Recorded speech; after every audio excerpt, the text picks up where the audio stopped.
আসসালামু আলাইকুম। আশা করি সবাই ভালো আছো। দেখো তো সবকিছু ঠিক আছে কিনা। মনে হচ্ছে নেট একটু প্রবলেম। দেখো একটু ঠিক আছে কিনা।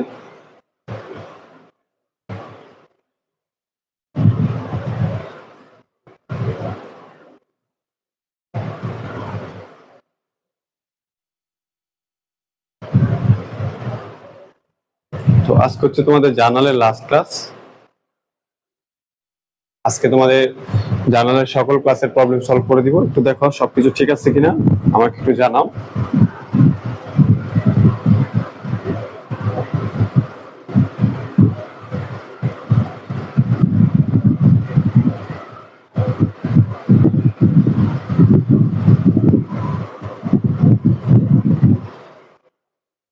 দেখো তো সবকিছু ঠিক আছে কিনা। তোমাদেরকে বলা হয়েছিল যে তোমরা সবগুলা প্রবলেম ভালো করে নোট করার জন্য। আচ্ছা, একটা কথা, তোমরা তোমাদের ফ্রেন্ডদের একটু মেনশন করে দাও এবং তোমরা প্লিজ ক্লাসটা একটু শেয়ার করে দিও। ঠিক আছে, তোমরা একটু ক্লাসটা শেয়ার করে দিও এবং তোমরা তোমাদের ফ্রেন্ডদের একটু মেনশন করে দাও। হ্যাঁ, তোমরা ফ্রেন্ডদের একটু মেনশন করে দিও এবং ক্লাসটা একটু শেয়ার করে দাও।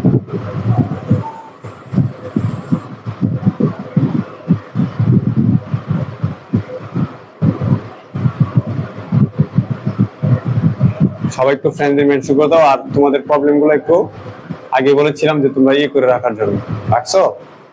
আচ্ছা, তো আজকে তোমাদের জার্নালের সবগুলা ক্লাস আমি সবগুলা প্রবলেম সলভ করে দিব। তারপর হচ্ছে তোমাদের পরীক্ষা নিব এই চ্যাপ্টার পর। ঠিক আছে? আচ্ছা,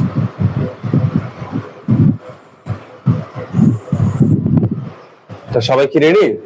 নেটে একটু প্রবলেম হচ্ছে, আমি তোমাদের কমেন্ট একটু দেখতেছি।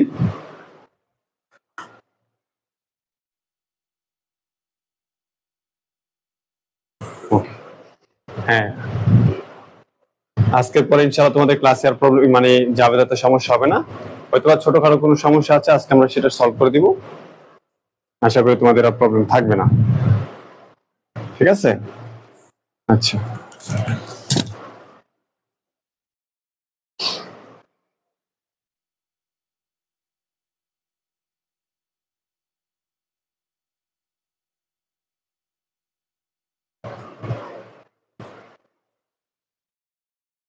ওকে, সবাই রেডি হয়ে যাও।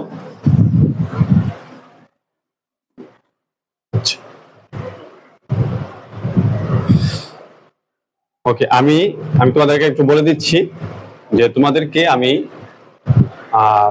প্রথমে আমি সবগুলা এই আমাদের যে লেকচার শিটটা আছে সেই লেকচার শিট থেকে আমি সিরিয়াল করে দিব, তোমাদের নাম্বার দিব, তারপর তোমরা বলবা যেটা তোমাদের প্রবলেম সেটা সলভ করে দিব। ঠিক আছে? তারপর আবার তোমরা যদি পার্সোনালি কোনো অঙ্ক করে থাকো, হ্যাঁ, সেই ক্ষেত্রে কোনো জাবেদা যদি বলা থাকে তোমরা কমেন্টে জাবেদাগুলো বলবা, আমি সেই জাবেদাগুলো সলভ করে দেবো। ঠিক আছে? তো তোমাদের মূল টার্গেট হচ্ছে আজকে ক্লাসের মধ্যে সবগুলা প্রবলেম সলভ করে নিবা। সময় যতক্ষণই লাগুক তোমরা সবগুলো প্রবলেম সলভ করে নিবা। এখন তোমাদের কাজ হচ্ছে তোমাদের ফ্রেন্ডদের একটু মেনশন করে দাও, আর হচ্ছে তোমরা ক্লাসটা একটু শেয়ার করে দিও। হ্যাঁ, যারা যারা এখনো জয়েন করে নাই সবাই যেন জয়েন করতে পারে। ওকে, তাহলে আমরা ক্লাস শুরু করতেছি। আজকে হচ্ছে আমাদের জার্নালের টপিকস এর 5 নাম্বার ক্লাস এবং এটা হচ্ছে অল প্রবলেম সলভ ক্লাস, মানে তোমাদের সকল প্রবলেম সলভ করব। এখন একটু খেয়াল করো, তাহলে আমরা আমাদের শীটে প্রথমে দেখি। আমাদের শীটে যেটা ছিল, আমি কিন্তু শীটে সবগুলা বোর্ড প্রশ্ন তুলেছি। দেখো, প্রথম কথা হচ্ছে আমরা কিন্তু 1 নাম্বারটা লাইভে প্রশ্ন করেছি। লাইভে প্রশ্ন করা মানে কি, এটা আমরা সম্পূর্ণভাবে সলভ করেছি, এটা সলভ করানোর কোনো দরকার নেই। তো তোমাদের যেটা প্রবলেম সেটা আমি আসবো, আমি সিরিয়ালি বলবো যে কার কোনটা প্রবলেম, তারপরে তোমরা বললে আমি তোমাদেরকে সুন্দর করে আস্তে ধীরে করে বুঝিয়ে দেবো। ঠিক আছে? ওকে, একদম সাউন্ডটা সবকিছু ঠিক আছে তাই না? আচ্ছা, একটু পরে কমেন্ট করিও, একটু পরে কমেন্ট করিও, আমি যখন দেখবো তখন কমেন্ট করিও। ঠিক আছে? ওকে, নাও তাহলে 1 নাম্বার তো সবাই ক্লিয়ার তাই না? আচ্ছা, এবং এই 2 নাম্বারটা তোমাদের কোনো প্রবলেম আছে কিনা বলো, যদি না থাকে একটু ফাস্ট, সবাই একটু তাড়াতাড়ি। 2 নাম্বারটা যদি প্রবলেম থাকে তাহলে একটু বলতে পারো, আর না হলে ক্লিয়ার লিখে দাও, কারণ এই 2 নাম্বারের সম্পর্কে আমরা সবকিছু করেছি, এইভাবে আমরা 8টা করবো। একটু ফাস্ট করো। আচ্ছা, 2 নাম্বারটাও ক্লিয়ার তাহলে না? 2 নাম্বারও ক্লিয়ার। আচ্ছা, তো তোমরা একটু দেখো যে 2 নাম্বারে কোনো প্রবলেম আছে কিনা। আমি দেখবো, আমি কমেন্ট দেখতেছি। আচ্ছা, আগে আগে আমার কথা মতো, হ্যাঁ, আমার কথা মতো Maisha Khan clear, Rashed clear, Sumi clear, Ishita Debnath আচ্ছা clear, Fahima clear, Tamanna, Sikdar, MD Tanzil Hossain, হ্যাঁ সবাই তাহলে ক্লিয়ার। 2 নম্বরে কোনো প্রবলেম নেই। আচ্ছা, আমরা তাহলে 3 নম্বরে একটু যাচ্ছি। আমি আশা করি 10-এর মধ্যে তোমাদের প্রবলেম হবে না। সবাই একটু 3 নম্বরটা দেখো তো সমস্যা আছে কিনা। আচ্ছা, ওকে, তাহলে আমি তোমাদের একটু সংক্ষিপ্তভাবে বলি। তোমরা আগে বলো, তোমরা তো সবাই ক্লাস করেছো, হ্যাঁ, 1 থেকে 10-এর মধ্যে কোন অঙ্কতে সমস্যা আছে? যদি না থাকে তাহলে লেখো 1, হ্যাঁ, 2, 10, 1 to 10 ক্লিয়ার। আর যদি এর মধ্যে কোনটা প্রবলেম থাকে সেটা বলো। আমি বলতেছি যে 1 থেকে 10-এর মধ্যে লেকচার 1 থেকে 10 পর্যন্ত, হ্যাঁ, C1 থেকে 10 পর্যন্ত কোনো প্রবলেম আছে? কারণ আমি জানি এই পর্যন্ত ওদেরকে করাইছি, সমস্যা না থাকতে পারে। বলো 1 থেকে 10-এর মধ্যে কোনো প্রবলেম আছে? কোন অঙ্কটা? আচ্ছা, 1 থেকে 10-এর মধ্যে সবাই একটু ক্লিয়ার লিখে দাও যে 1 to, হ্যাঁ, 1 to 10 ক্লিয়ার। আচ্ছা, 5-এর 18 একজন হচ্ছে 5 বলছে, 5-এর সমস্যা। আচ্ছা, 5-এর 18 একজন বলছে 1 থেকে 10। আচ্ছা, 5-এর 18, তাহলে 5-এর আগে কারো সমস্যা তো নাই না? আচ্ছা, 5-এর 18 আমি যাচ্ছি, তাহলে 4 পর্যন্ত কারো প্রবলেম নেই না? আচ্ছা, 5-এর 18, 5-এর 18। আচ্ছা, এটা আমি মনে লাইভে করাইছিলাম, তারপর একটু বুঝে দিতেছি, সমস্যা নাই। আচ্ছা, তো 5-এর 18। আচ্ছা, আমরা 5-এ আছি, 5-এর আগে তো কারো প্রবলেম নেই। আচ্ছা, আমি 5 থেকে যাচ্ছি, সমস্যা নাই, সমস্যা নেই, 5 থেকে যাচ্ছি, 5 থেকে, হ্যাঁ, এরপর আমি, তোমরা কমেন্ট করিও, আমি 5 থেকে যাচ্ছি। ওকে, সবাই সবাই খেয়াল করো, 5-এর 18 এই হচ্ছে 5, এবার হচ্ছে 18 নম্বর। দেখো কি লেখা আছে, রিসিভ ক্যাশ। আমরা ক্যাশটাকে রিসিভ করেছি বা পেয়েছি of 1200 for service complete for the Johnny company. মানে এখানে হচ্ছে বলা হয়েছে যে আমরা নগদ 1200 টাকা পেয়েছি ফর, কেন? সার্ভিস কমপ্লিট, মানে একজনের সার্ভিস কমপ্লিট করে দিয়েছি। Car service? Johnny company. তাহলে আমরা যদি জনি কোম্পানি সার্ভিস কমপ্লিট করে নগদ টাকা পাই, তাহলে কি আমার ক্যাশ টাকা আসছে? তাহলে কি ক্যাশ ডেবিট কত টাকা? 1200 টাকা। ক্যাশ ডেবিট কত? 1200 টাকা। আর আমরা কিভাবে টাকা পেয়েছি? সেবা দিয়ে। সেবা হচ্ছে আমাদের জন্য আয়, আয় বলে কি হয়? ক্রেডিট হয়। আমরা একটু সংক্ষেপ বলতেছি, সার্ভিস রেভিনিউ ক্রেডিট হচ্ছে কত? 1200 টাকা। তোমরা একটু ফার্স্ট জানাইবা যে বুঝছো কিনা এটা, হ্যাঁ। তারপরে 6-এ প্রবলেম আছে কারো? 6-এ মনে হয় কারো প্রবলেম নাই। আচ্ছা, তাহলে কে জানে বললো 4-এর 30 নাম্বারটা একটু বুঝাই দেওয়ার জন্য। আচ্ছা, 4-এর 30 নাম্বার একটু বুঝিয়ে দেওয়ার জন্য। ভাই 1-এর 24 নাম্বার বোঝানো যাবে না, তোমাকে একটু আগে বলছি ভাই, তোমরা কেন ফার্স্ট কমেন্ট করো নাই? পিছনে যাওয়া যাবে না, পিছনে যাওয়া যাবে না। তোমরা যদি এমন করো তাহলে তো আমি সারাদিন কাজ করতে হবে। আবার পরে বলবা 4-এর পিছনে কেউ বলবা না, আমি আবার সম্পূর্ণ বোঝানোর পর আবার বলবা।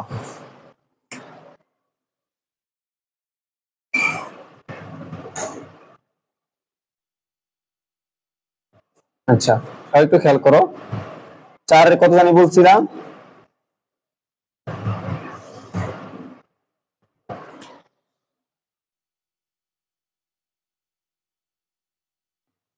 চারের কত বলছিল? 4-এর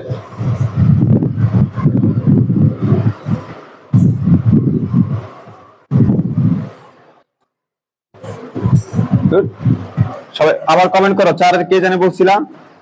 তোমরা আসলে মানে 5-এ চলে গেছি, 4 বলছো এতক্ষণে, মানে ফার্স্ট জয়েন করো না কেন? আচ্ছা, 4-টা কে জানি আবার পরে বলো। আচ্ছা, 4-এর পরে 5, সমস্যা নাই। তারপরে হচ্ছে 6, প্লিজ 6-এর পিছনে কারো থাকলে পরে বলবা।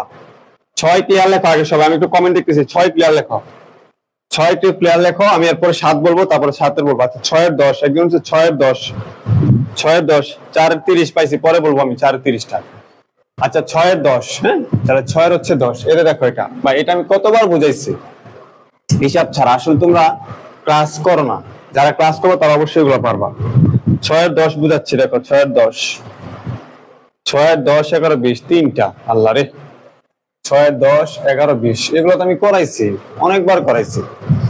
দেখো, পারফর্ম ডেন্টাল সার্ভিস, এখানে ডেন্টাল সেবা দেওয়া হয়েছে এন্ড বিল, এবং বিল করা হয়েছে। বিল করা মানে হচ্ছে বাকি, মানে তুমি কাউকে সেবা দিছো, জাস্ট বিল করছো, টাকা এখনো পাও নাই, ঠিক আছে।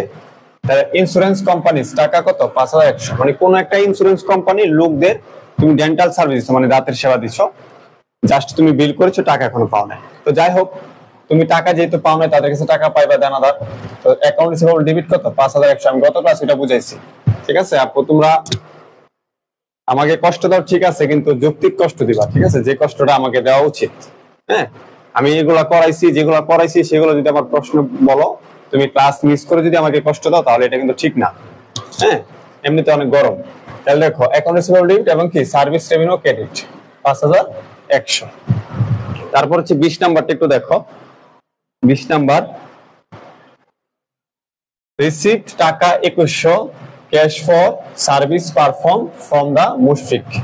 আমরা 2100 টাকা রিসিভ করেছি, 2100 for service perform from Mushfiq, মানে মিস্টার মুশফিককে আমরা সেবা দিয়ে 2100 টাকা রিসিভ করেছি। তো আমরা সেবা দিয়ে 2100 টাকা রিসিভ করলে আমাদের কি ক্যাশ ডেবিট 2100 টাকা, আর আমরা সেবার মাধ্যমে টাকা পেয়েছি, সেবায় কি আয় বাড়ছে, আয় বাড়লে ক্রেডিট হয় 2100 টাকা। তাহলে নগদান বাড়ছে ডেবিট আর আয় বাড়ছে ক্রেডিট। এটা হচ্ছে তোমাদের 20। এরপর হচ্ছে 11 নাম্বার, রিসিভ টাকা 1000 cash advance from Laboni from implant. দেখো ভাই, receive from cash and advance from Laboni for implant, মানে এটা হচ্ছে তোমার আমরা এই সেবা দেওয়ার জন্য অ্যাডভান্স টাকা রিসিভ করেছি। হ্যাঁ, সেবা দেওয়ার জন্য কি করেছি, সেবা দেওয়ার জন্য আমরা কি করছি, অ্যাডভান্স টাকা রিসিভ করছি, অ্যাডভান্স। তাহলে আমরা যদি অ্যাডভান্স টাকা রিসিভ করি, সেই ক্ষেত্রে এটা আমাদের কি বলতো, যারা যারা পারো একটু বলো, ঠিক আছে, যারা যারা পারো একটু বলো তো দেখি। আচ্ছা, সবাই একটু বলো।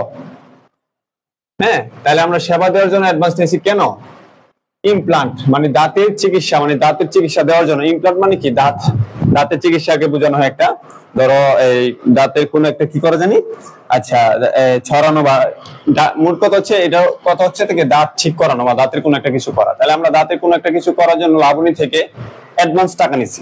তাহলে অ্যাডভান্স টাকা নিলে এটা কি হয়ে যাবে, তা সবাই কিন্তু পারতেছে, সবাই কিন্তু পারতেছে। দেখো, একজন বলছে cash debit accounts payable credit, Ismail Hossain হয় নাই। তাহলে আমরা অ্যাডভান্স যখন টাকা নিই, তাহলে আমরা নগদ টাকা বাড়বে, ক্যাশ ডেবিট কত 1000 টাকা। আমরা যখন কাউকে সেবা না দিয়ে সেবার বিপরীতে টাকা নিব, সেটাকে বলা হয় অগ্রিম সেবায় অথবা অনুপার্জিত সেবায়। সেবা দেওয়ার আগ পর্যন্ত ওই ব্যক্তির কাছে আমরা দেনা থাকি বা দায় থাকি, এই জন্য এটা হচ্ছে একটা দায়। কারণ তুমি সেবা দাও না, কিন্তু টাকা নিয়ে নিছো। লাবণীকে বলছো তুমি তার দাঁত ঠিক করে দিবা, তুমি তার কাছ থেকে অ্যাডভান্স টাকা নিচ্ছ, তুমি কি দাঁত ঠিক করে দিছো না? তাহলে যে দাও নাই, তুমি তো ক্যাশ টাকা হয়েছো, ক্যাশ ডেবিট, এখন তাকে ঠিক করে দেওয়া নাই, টাকাটা নিয়ে নিচ্ছ, তাহলে এটা কি সেবা না দিয়ে টাকা নিচ্ছ, এটাকে বলা হয় অগ্রিম সেবায়, যেটা হচ্ছে আমাদের জন্য কি দায়। তাহলে এটা ইংলিশে বলা হয় কি আনআর্নড সার্ভিস রেভিনিউ। তাহলে নগদ টাকা বাড়ছে, সম্পদ বাড়ছে ডেবিট, আর দায় বাড়লে কি হয় ক্রেডিট হয়। এই দায়টাকে আমরা বলি অগ্রিম সেবায় অথবা অনুপার্জিত সেবায়। তাহলে cash debit unearned service revenue credit কত টাকা, 1000 টাকা। ঠিক আছে, ওকে, সবাই একটু 6 ক্লিয়ার লিখে দাও। 7 এ কার কার প্রবলেমটা একটু বলো। সবাই 6 ক্লিয়ার এবং 7 এ কার কার প্রবলেম একটু ক্লিয়ার লিখো। অ্যাকাউন্টস পেয়েবল হবে না ভাই, এটা অ্যাকাউন্টস পেয়েবল হবে না। অ্যাকাউন্টস পেয়েবল কখন হবে, যখন তুমি মনে করো কারো কাছ থেকে বাকিতে কোনো কিছুর কিনছো, সেই জন্য তোমার কাছে টাকা পাই, সেই ক্ষেত্রে অ্যাকাউন্টস পেয়েবল হবে। অ্যাকাউন্টস পেয়েবল কখন হবে, ধরো তুমি কারো কাছ থেকে বাকিতে কি কোনো কিছু কিনছো, এখন সেই বাবদ ওই লোক তোমার কাছে টাকা পায়, সেটা অ্যাকাউন্টস পেয়েবল হবে, তাছাড়া হবে না, এটা আনআর্নড সার্ভিস রেভিনিউ হবে। আচ্ছা, তারপর হচ্ছে 7 এর 26 আর হচ্ছে 31, একজন হচ্ছে 21। আচ্ছা, তাহলে আমি একটু দিচ্ছি। 7 এর 21 হচ্ছে কে বলছো, আনিকা আফরিন রুহি। আচ্ছা, আরেকজন হচ্ছে 26, আরেকজন হচ্ছে 31, এই তিনটেই তো 21, 26, 31, তাই না? আচ্ছা, 7 এর অনেকে ক্লিয়ার। আচ্ছা 26, আচ্ছা বুঝাচ্ছি, 21, 26 ক্লিয়ার আছে, আমি একটু বুঝাই দিই। দেখো, পারচেজ অফিস সাপ্লাইজ ফর 200 টাকা, আমরা 200 টাকার অফিস সাপ্লাইজ ক্রয় করেছি। The supplies will the last for several months and payment is not due until 15 এটা আমরা একটা সাপ্লাইজ পারচেজ করেছি, এবং এই সাপ্লাইজের টাকাটা আমরা ফেব্রুয়ারি কি এই মাসে দিব না। আমরা পেমেন্ট ইজ নট আনটিল, এটা কি আনটিল না ইউনিট, এখানে কি ভুল হয়েছে মনে নাকি?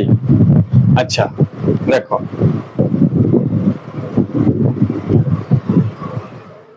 তাহলে এই যে টাকাটা আমার এখানে, এটা মানে আনটিল হবে, ঠিক আছে, এটা ভুল আছে বানানটা। তাহলে আনটিল অর্থ হচ্ছে মানে 15 তারিখ পর্যন্ত বকেয়া থাকবে, ডিউ আনটিল, ঠিক আছে। ডিউ আনটিল অর্থ হচ্ছে 15 তারিখ পর্যন্ত বকেয়া থাকবে। তাহলে তুমি জানুয়ারি 21 তারিখে একটা সাপ্লাইজ কিনছো, তো সাপ্লাইজ বাকিতে কিনো আর নগদে কিনো, তোমার সাপ্লাইজ প্রতিষ্ঠানে আসছে সাপ্লাইজ কি ডেবিট, ঠিক আছে 200 টাকা। এবং তুমি যদি টাকাটা এখন দিয়ে দিতে তাহলে ক্যাশ ক্রেডিট হতো, কিন্তু তুমি বলতেছো কি the supplies will last for several month, এই মাসে থাকবে এবং পরবর্তী মাসের কত 15 তারিখে তুমি টাকাটা দিবা। তাহলে অবশ্যই এটা বাকি, যেহেতু এই মাসের হিসাব আমরা করতেছি, এই মাসের তুলনায় এটা লেনদেন বাকিতে হয়েছে, তাহলে বাকিতে কোনো কিছু কিনলে আমাদের কি হয় পাওনাদার হয়।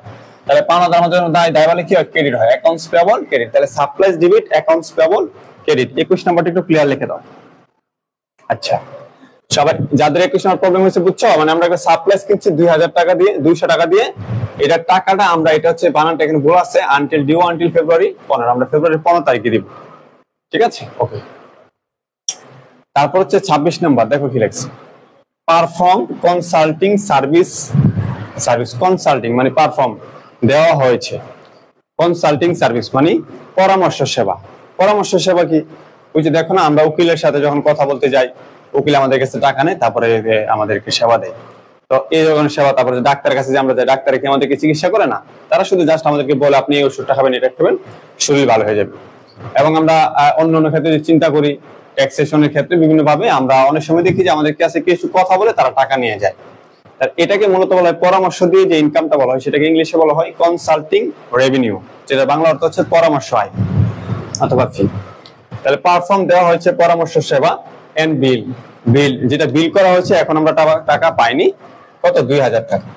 The entire amount will not be collected until February, এটা আমাদের যে টাকাটা এটা এখনো কি হয় কালেক্টেড হয় না, আনটিল এটা ফেব্রুয়ারির মধ্যে তোমার কালেক্টেড হবে। কোথায়?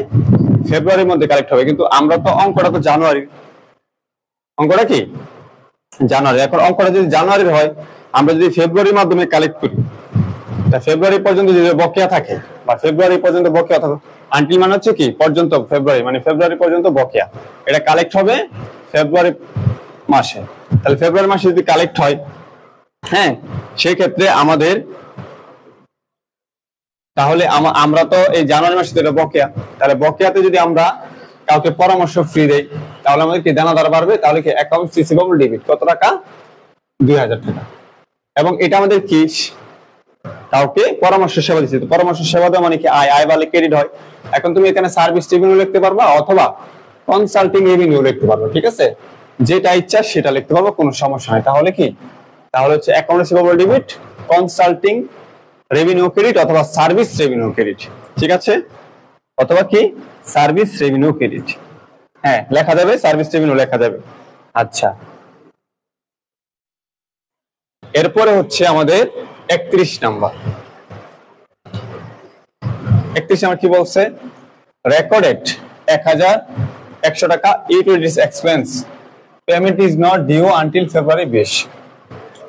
আমরা এখানে বলছি কি রেকর্ডেড করার জন্য, তাহলে আমরা পেমেন্ট এখন করব না, ডিউ আনটিল ফেব্রুয়ারি 20, আমরা যেটা ফেব্রুয়ারি 20 এর মধ্যে হয়তোবা পেমেন্ট করে দিব, ঠিক আছে। তাহলে খেয়াল করো, ভালো করে খেয়াল করবা, আমি জিনিসটা একটু বুঝাই তোমাদেরকে, ঠিক আছে।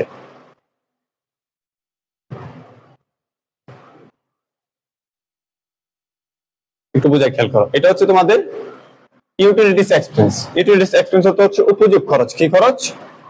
উপযোগ খরচ। কি উপযোগ খরচ?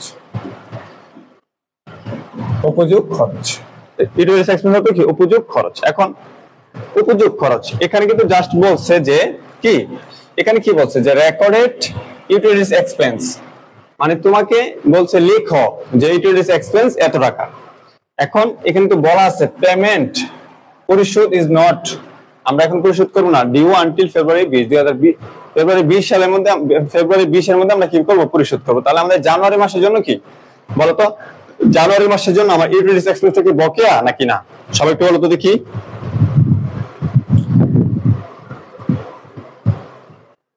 জানুয়ারি মাসের জন্য কি আমাদের ইউটিলিটিস ফি বকেয়া নাকি না বলো।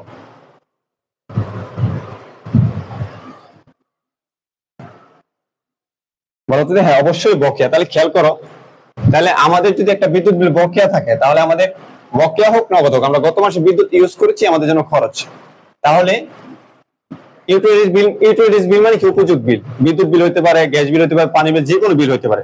পানি, বিদ্যুৎ, গ্যাস, এই তিনটাকে একসাথে বলে ইউটিলিটিস বিল। তাহলে আমাদের জন্য খরচ হয়ে গেছে, খরচ হলে কি ডেবিট হয়, তাহলে ইউটিলিটিস এক্সপেন্স, ইউটিলিটিস এক্সপেন্স কি ডেবিট। ঠিক আছে, আমি ডেবিট লিখে দিলাম। ইউটিলিটিস এক্সপেন্স ডেবিট কত টাকা? 100 টাকা।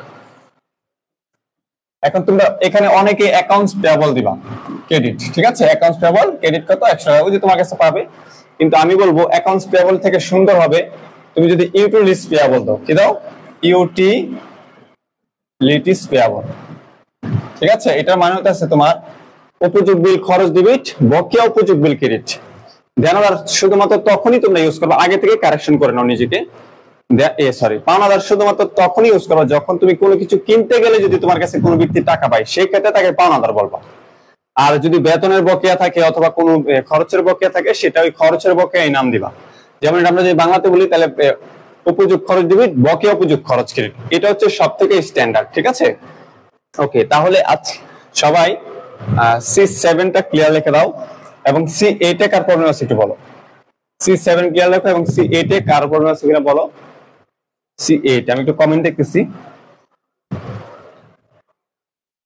C9 এর 20 তারিখ আমি পরে যাবো, আরো C9 আসলে বলবা।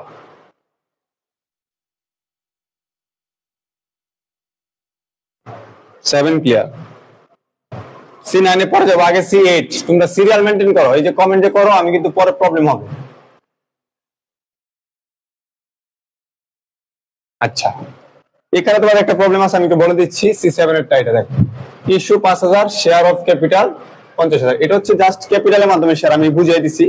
Cash debit, capital, share capital credit. রেফারেবলস হচ্ছে পেড 400 ফর অফিসিয়েন্ট for the reminder of January. জানুয়ারি মাসের জন্য 400 টাকা অফিসিয়েন্ট প্রদান করা হয়েছে, তাহলে অফিসিয়েন্ট ডেবিট, ক্যাশ ক্রেডিট। ওকে, এখন আমি C8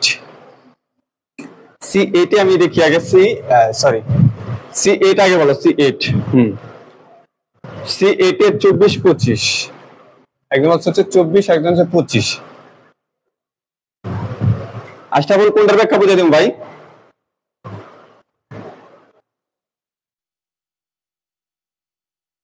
C8 এর 24-25, একটা হচ্ছে 8 এর মাহফিজ হচ্ছে 28 নাম্বার।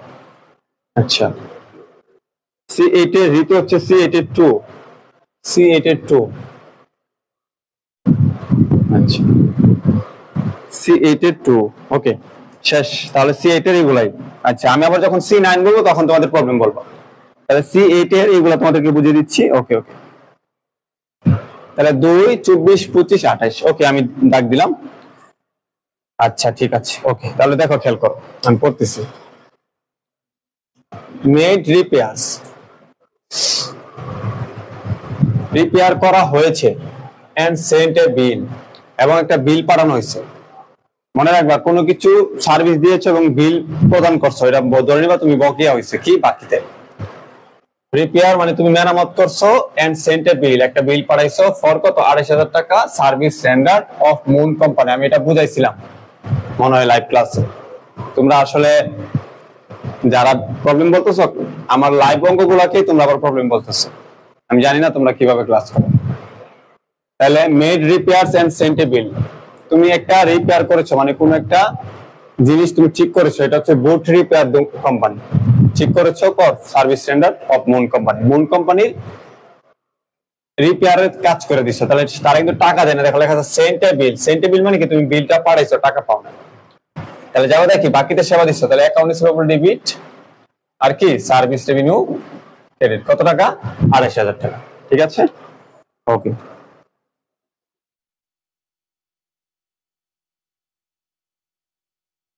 আচ্ছা, এরপরে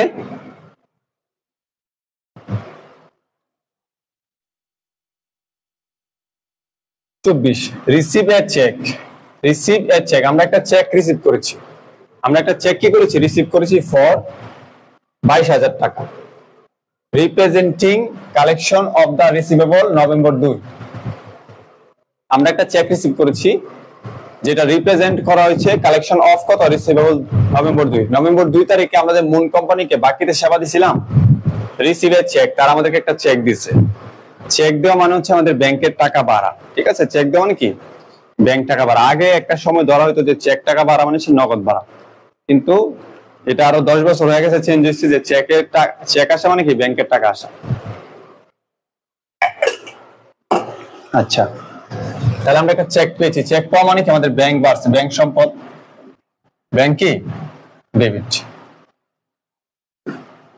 তাহলে কি? Bank debit. কত টাকা? 22,000। এখন মনের কাছে যে আমরা টাকা পাইতাম সেটা আমাদের জন্য দেনাদার ছিল। এখন সে যদি আমাদেরকে টাকা দেয়া দেয়, আমাদের দেনাদার কমছে। দেনাদার কমলে কি হয় বলো তো দেখি? দেনাদার কমলে কি হয়? এখানে একটু নেটের প্রবলেম হচ্ছে, নেট স্পিড একটু বাড়াতে হবে। দেনাদার কমলে কি হয়? ক্রেডিট হয়, কারণ দেনাদার সম্পদ, সম্পদ কমলে কি হয়? ক্রেডিট হয়। মূল কোম্পানি আমাদের জন্য সম্পদ ছিল, এখন এটা কমে গেছে, কমলে কি হবে? ক্রেডিট হবে। কত? 22,000 টাকা। আচ্ছা, যা চেক দিচ্ছে সেটাই, এবং বাকি যে আরো কত আছে 6,000, এটা পরে যখন দিবে তখন আমরা এটা কি করব? আমরা এটা সলভ করে নেব। আচ্ছা, এরপর হচ্ছে 25 নাম্বার জানি প্রবলেম। সেম দেখো, মেড রিপেয়ার্স করা হয়েছে টাকা 40, কালেক্টেড 22। দেখো আমরা 40,000 টাকার রিপেয়ার করে দিচ্ছি, কালেক্টেড 22 ক্যাশ, মানে হচ্ছে আমরা নগদে 22,000 টাকা পেয়েছি। নগদে কত পেয়েছি? 22,000 টাকা। আমি যদি নগদে 22,000 টাকা পাই, ঠিক আছে, নগদে যদি আমরা 22,000 টাকা পাই, তাহলে আমাদের ক্যাশ কত? ক্যাশ ডেবিট কত? 22,000। খেয়াল করুন। আচ্ছা, 40,000 টাকা সেবা দেওয়ার মধ্যে আমরা যদি নগদে 22,000 পাই, এবং লেখা আছে ব্যালেন্স ডিউ, যে বাকি অবশিষ্ট যে ব্যালেন্স আছে উইথিন 30 ডেজ, এটা 30 ডেজ এর মধ্যে দিয়ে দিবে, ঠিক আছে? এখন তোমরা বলো, 40,000 টাকার সেবা দিলাম, তার আমাকে 22,000 টাকা নগদ দিল, তাহলে আমাদের বকেয়া কত আছে? বকেয়া কত আছে বলো তো দেখি একটু।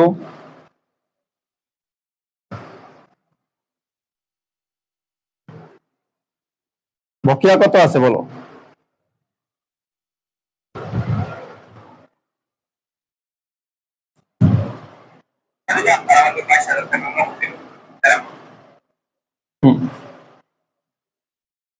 বকেয়া কত আছে বলো?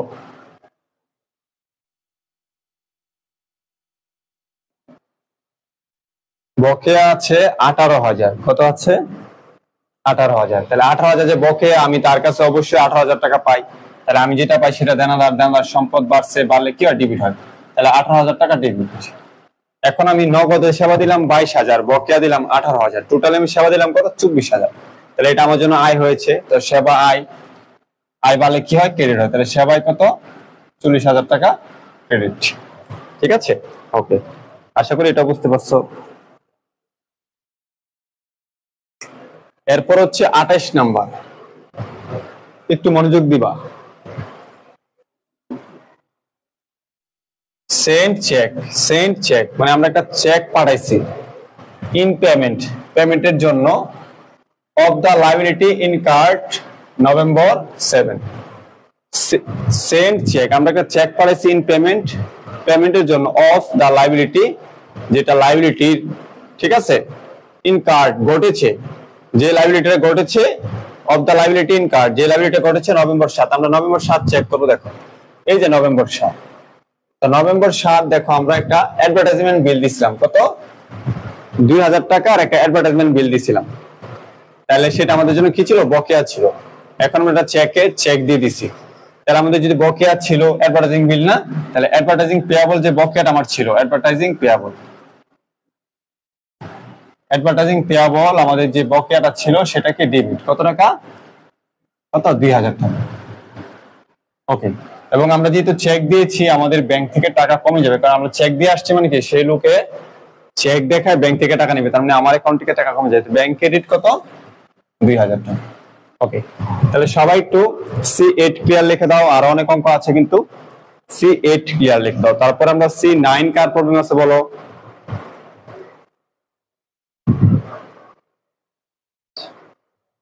Ashraful advertising payable debit, bank credit.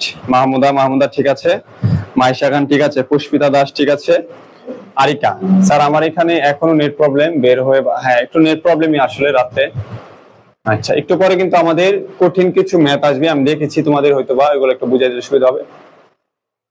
আচ্ছা রাশেদ 9/20 তারিখ, 9/20 তারিখ, 9/20-25 দুইটা পাইলাম, 9/20-25 দুইটা পাইলাম, 9/20 আর 25 দুইটা পাইছি, 9/20 আর হচ্ছে 25, 9/20 আর 25। Okay thank you. 9/20 আর 25 সুন্দর করে বুঝবা। 9/20-25 সবারই হয়তো প্রবলেম থাকতে পারে, মনোযোগ দিয়ে করো। সবাইকে আমি বুঝাচ্ছি 9/20 এবং 25। দেখো 9/20 এবং 25 দেখো 9/20 পেড আমিন, আমরা আমিনকে পেড করেছি, আমিন এন্ড কো মানে কোম্পানি 4940 টাকা মানে 5940 টাকা ইন পেমেন্ট অফ ইনভয়েস 6000 টাকা।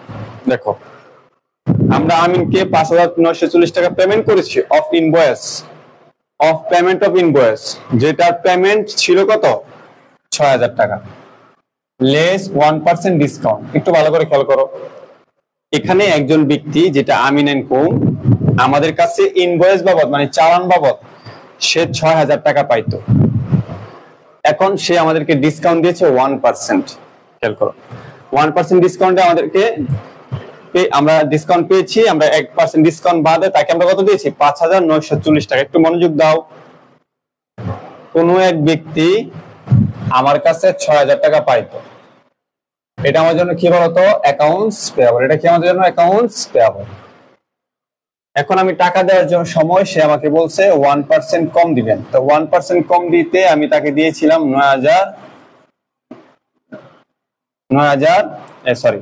5940 টাকা,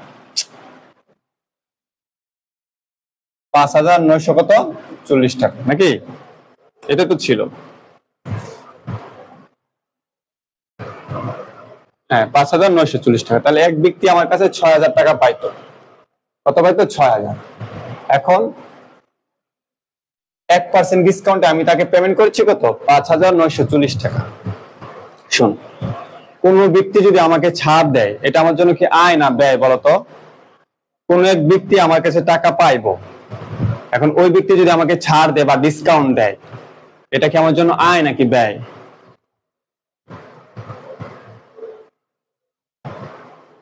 এটা আমার জন্য কি আয় নাকি ব্যয়? আশরাফুল তোমার জায়গাটা ভুল হয়েছে ভাই, অ্যাকাউন্ট রিসিভেবল হবে না। আচ্ছা সবাই আগে আমার প্রশ্ন তো দাও, সবাই আমার প্রশ্ন। হাসান জলিল আয়, ইমনদার আয়। তাহলে প্রথম কথা হচ্ছে আমি তো পাওনাদারকে টাকা দিয়ে দিব, তাহলে আমার পাওনাদার কমে যাবে। পাওনাদার হচ্ছে দায়, দায় কমলে কি হয় ডেবিট হয়, ডেবিট। আমার ক্যাশ টাকা চলে যাবে, ক্যাশ কি ক্রেডিট।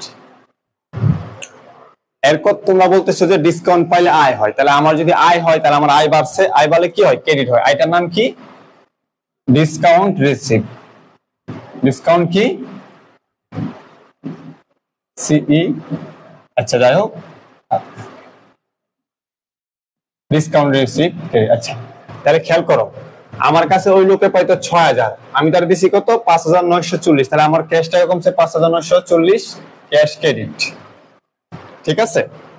এবং সে আমাকে ছাড় দিছে, ছাড় দেওয়া মানে আমার জন্য আয়, আয় বলে কি হয় ক্রেডিট হয়। কত টাকা ছাড় দিছে 60 টাকা, তাহলে বাট্টা প্রাপ্তি ক্রেডিট, বাট্টা প্রাপ্তি কি ক্রেডিট, এটাকে ইংলিশে বলে ডিসকাউন্ট রিসিভ ক্রেডিট।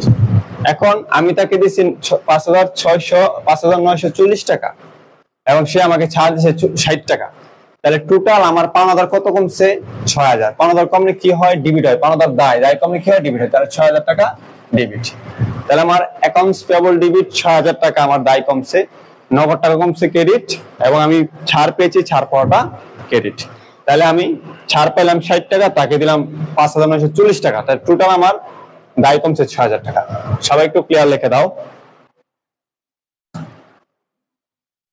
ওকে, এরপর হচ্ছে তোমাদের 25 নাম্বার ছিল, 25 নাম্বার। এরপর দেখো রিসিভ ক্যাশ 7000, আমরা ক্যাশ রিসিভ করছি 7000 for service completed of Mamun company. আমরা মামুন কোম্পানিকে সেবা দিয়ে 7000 টাকা রিসিভ করছি, তাহলে এটা নরমাল যাবে না, আমরা ক্যাশ টাকা পেয়েছি, ক্যাশ টাকা কি ডেবিট 7000, ঠিক আছে। তারপরে সেবা দিয়ে টাকা পাইছি, আমাদের আয় বাড়ছে, সেবাই ক্রেডিট হচ্ছে কত 7000। সবাই একটু C9 ক্লিয়ার লিখে দাও, সবাই একটু C9 ক্লিয়ার লিখে দাও, এবং C10 এর কি প্রবলেম সেটা বলো। C10 আমি লাইভে করাইছি, এখানে কোনো প্রবলেম নেই। সবাই C9 C10 ক্লিয়ার লেখো। C9 আমি C10 লাইভে করাইছি, এখানে কোনো প্রবলেম বলা যাবে না, এটা একদম ফুল আমি অঙ্ক করাইছি। C9 C10 clear.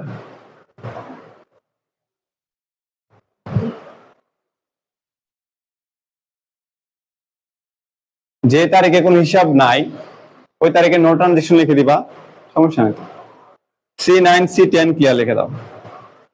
রাশেদ তোমার কথা আবার বুঝি নাই স্যার, যে তারিখগুলো কোন হিসাব না সেই তারিখ না লিখে পরবর্তী লিখলে হ্যাঁ লিখতে পারবো, কোনো সময় ধরো ট্রানজেকশন না, এটা লেনদেন না, তুমি না লিখলেও চলবে, যে অথবা লিখতে পারো নো ট্রানজেকশন, ইচ্ছা না লিখলেও চলো, সমস্যা নেই। হ্যাঁ রাব্বি কাউকে ডিসকাউন্ট দিলে দিবি, নিলে কেটে যাচ্ছে। C9 10 ক্লিয়ার, সমস্যা নেই কারো। আচ্ছা এখন হচ্ছে আমরা যাবো C11। C11 এ কারো প্রবলেম আছে বলো তো দেখি? C11 ও কারো প্রবলেম নাই, কারণ C11 টা আমি গত ক্লাসেও করাইছি। কারো যদি প্রবলেম থাকে ডেট বলো, আর না হলে বলো C11 ক্লিয়ার, ফাস্ট করো, আমি দেখতেছি। আমি বলছি 11 12 কমেন্ট এখন করবো না, আমি 12 বলে কমেন্ট করো, তাহলে দেখতে পারো। ঠিক আছে মাফিদ হাসান 12-2। আচ্ছা 11 বলো। ইমনদার 11 clear, LB lucky clear, Nusrat Pushpa 11 30 number, Nusrat Pushpa 11 30 number. Sir made a cash payment in notes payable, এখান না না এটা নোটস পেবল ব্যাংক ক্রেডিট হবে না, নগদ হয় এটা। রাশিয়া তুমি যেটা বলছো এটা নগদ হবে, ক্যাশ ক্রেডিট হবে। আচ্ছা 11:30 পুষ্পা দাস 11:30 বলছে, আরেকটা মেয়ে জানি কি 11:30 নাম্বার একটু প্রবলেম না। আচ্ছা কোন 30টা, প্রথম 30টা না দ্বিতীয় 30টা বলো তো দেখি? এটা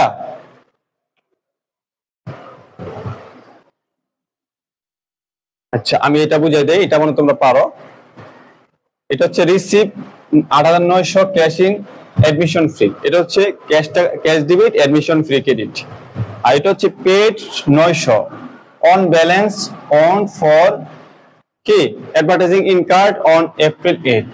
ধরা পেড করেছি 900 টাকা অন ব্যালেন্স, ঠিক আছে, ব্যালেন্স অন ফর অ্যাডভার্টাইজিং, যেটা অ্যাডভার্টাইজিং এর জন্য বকে ছিল, ইন কার্ড ঘটেছে 8 এপ্রিল। তাহলে 8 এপ্রিল আমাদের দেখতে হবে, দেখো 8 April in card advertising expense for 1800 টাকা অন অ্যাকাউন্ট। আমরা বাকিতে বিজ্ঞাপন দিয়েছিলাম 1800 টাকা, এখন তুমি একটা জায়গায় বাকিতে 1800 টাকা বিজ্ঞাপন দিয়ে আসছো, এখন তোমার পরিচিত, তুমি যদি বলো স্যার নেন আমি আপনাকে আজকে 700 দিব, আবার 1100 কদিন পরে নিয়ে, অথবা আপনাকে আজকে 1200 দিব, আপনি 600 কিছুদিন পরে নিয়ে, এটা নর্মাল বিষয়। তা তুমি কি করলা, 30 তারিখে আইসা 900 পেড করলা, তুমি চিন্তা করলে 1800 টাকা পান, নেন 900 নিয়ে আনেন, আর 900 আমি পরে দিব।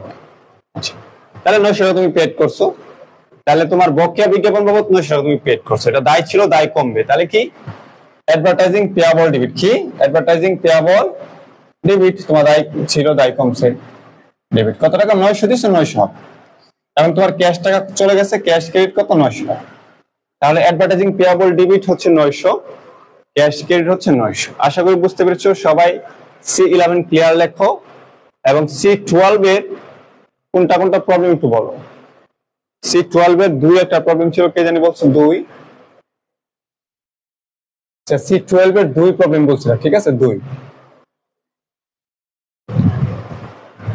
C12 এর কত?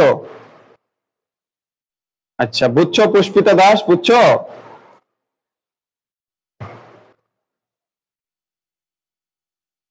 আলামিন 5 নাম্বার, কত 5 নাম্বার ভাই?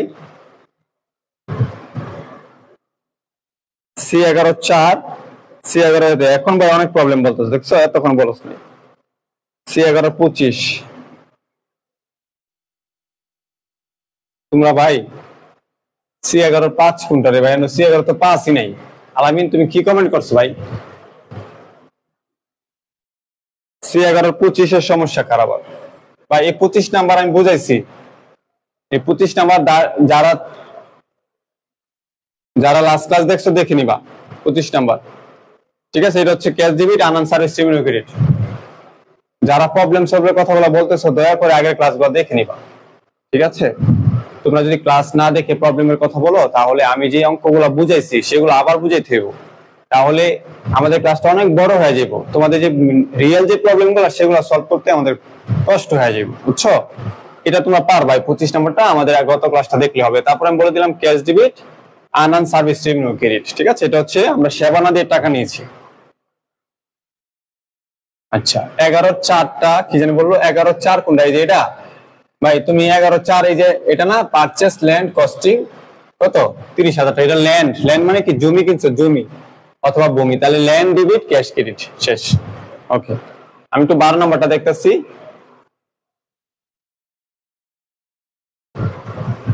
12/2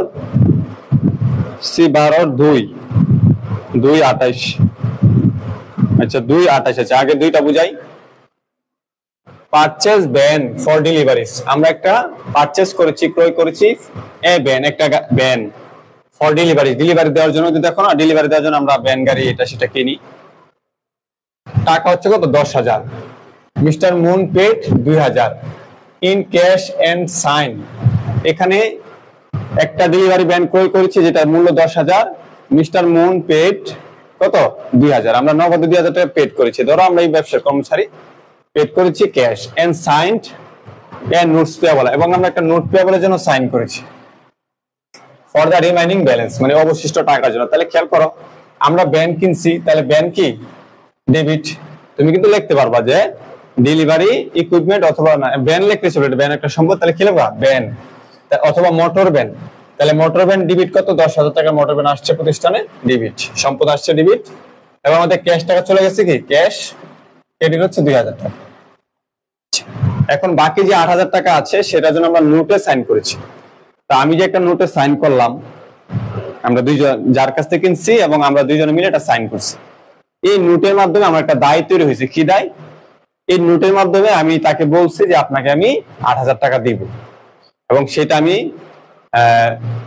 একবারে স্বাক্ষরিত ভাবে সাইন দিয়ে আসছি। তাহলে এই যে আমার একটা নোট, যে নোটের মাধ্যমে আমরা কোনো পণ্য কিনি এবং মানুষ আমাদের কাছে টাকা পাওনা থাকে, সেটাকে বলা হয় প্রদেয় নোট। কি নোট? প্রদেয় নোট। এটাকে ইংলিশে বলা হয় নোটস পেয়াবল। তাহলে এটা কিন্তু অ্যাকচুয়াল একটা দায়, কারণ এই নোটের মাধ্যমে আমার একটা 8,000 টাকার দায় তৈরি হয়েছে। তাহলে দায় বাড়লো, একটা দায় বাড়লো না, দায় বলে কি হয়? ডেবিট হয়। তাহলে দায় বলে কি হয়? ক্রেডিট হয়। দায় বলে কি হয়? ক্রেডিট হয়। তাহলে দায়টার নাম কি? Notes payable. তাহলে কি নোটস পেয়াবল, ক্রেডিট হচ্ছে কত? 8,000 টাকা। তাহলে যারা দেখি হলো bank debit, cash credit, notes payable, credit. সবাই একটু 2 নম্বরটা ক্লিয়ার লিখে দাও।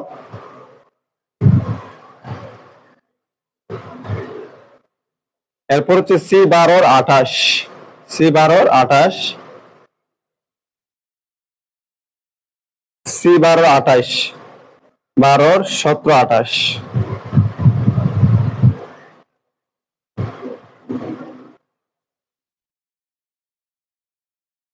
ওকে, তাহলে আমাদের আর বাকি আছে 17 এবং 28। ওকে, C12, 17, 28। এ হচ্ছে 17 আর এই হচ্ছে 28। ঠিক আছে, আমি করে দিচ্ছি।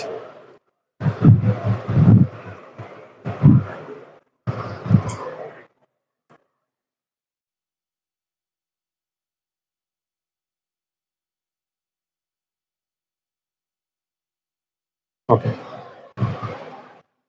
Receive cash 750 for service provide on January 7। একটু ভালো করে খেয়াল করো, এখানে বলা হয়েছে receive cash for service provide. আমরা ক্যাশ টাকা রিসিভ করেছি ফর সার্ভিস প্রোভাইড, মানে সেবা দেওয়ার জন্য, অন জানুয়ারি 7, যে সেবাটা আমরা জানুয়ারি 7 তারিখে দিছি। তাহলে চলো আমরা একটু জানুয়ারি 7 তারিখে যাই।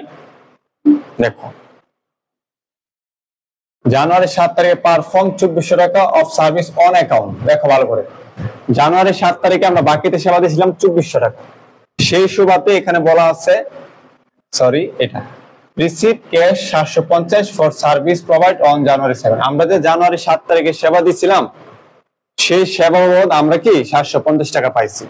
তাহলে আমাদের কি ক্যাশ ডেবিট 750, এবং জানুয়ারি 7 তারিখে যে আমরা সেবা দিয়েছিলাম, আমরা তাদের কাছে যে টাকা পাইতাম তারা আমাদের জন্য দেনাদার ছিল। এখন কিন্তু সেই দেনাদাররাই আমাকে টাকাটা দিচ্ছে। তাহলে দেনাদার যদি আমাকে টাকা দেয়, দেনাদার কমছে, অ্যাকাউন্ট রিসিভেবল ক্রেডিট হচ্ছে কত? 750। আমি মনে করি যে তোমরা অনেক হয়তো ভাবছো যে আমরা নগদে সেবা দিচ্ছি, যে cash debit service revenue credit. আসলে কিন্তু এখানে অন জানুয়ারি 7 বলা আছে, এটার মানে হচ্ছে তুমি যে জানুয়ারি 7 তারিখে সেবা দিছো, সেই বাবদ তুমি নগদ টাকা পাইছো কত? 750 টাকা। ওই দিন যে সেবা দিছিলা সেই সেবার টাকা পাইছো। তো ওই দিন যে সেবা দিছিলা, তাহলে ওই দিন তো যাবে হচ্ছে এক দেনাদার ডেবিট, সেবাই ক্রেডিট। বাকিতে সেবা দিছিলা। তো এখন ওই দেনাদারে তোমার এসে কি 750 টাকা দিছে, তাহলে cash debit account receivable credit. আশা করি বুঝতে পেরেছো। ওকে,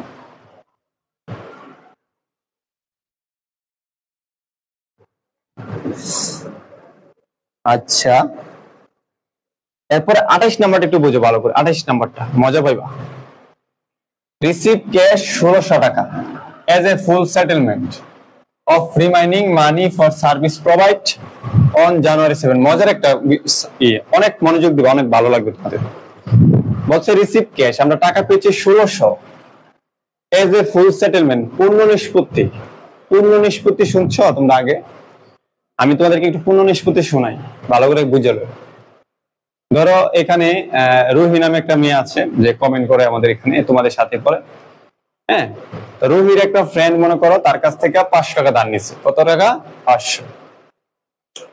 এখন রুহির কাছ থেকে রুহি তার ফ্রেন্ডের কাছ থেকে টাকা 500 নিতে পারতেছে না, মানে রুহির ফ্রেন্ড রুহিরে ঘুরাইতেছে যে পরে দিব না, একদিন দিব না দোস্ত, পরে দিব না, এটা সেটা। ঠিক আছে, রুহি চিন্তা করলো যে একটা সুযোগ দেই।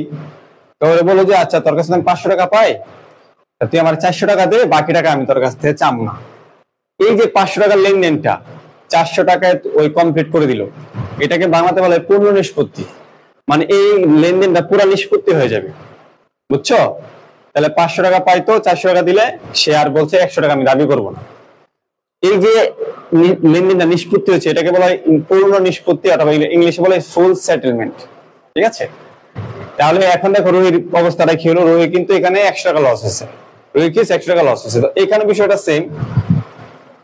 আমরা যে ব্যক্তির কাছে টাকা পাইতাম জানুয়ারি 7 তারিখে সেবা দেওয়ার মাধ্যমে, ওই ব্যক্তিকে 1600 টাকা নিয়ে সে যদি আরো টাকা পায় সেটা আমরা নিব না বলছি, এটাকে বলা হচ্ছে কি ফুল সেটেলমেন্ট। তাহলে আবার বলো, রিসিভ ক্যাশ 1600 টাকা আমরা পেয়েছি এস ফুল সেটেলমেন্ট, পূর্ণ নিষ্পত্তির মাধ্যমে অফ দ্য রিমাইনিং মানি, অবশিষ্ট আমরা যে টাকা পাইতাম সেটা যাই পাইতাম আমরা 1600 টাকা নিয়ে বলছি মাপ। Okay, for service provide on January 7। এখন তোমাকে বের করতে হবে যে আসলে তুমি কত পাইতা, আসলে কি তুমি কত পাইতা। তাহলে খেয়াল করো, তুমি জানুয়ারি 7-এ 2400 টাকার সেবা দিছিল, এরপরে 17 তারিখে আইসা ওই ব্যক্তি 750 টাকা তোমার দিয়ে দিচ্ছে। খেয়াল করো,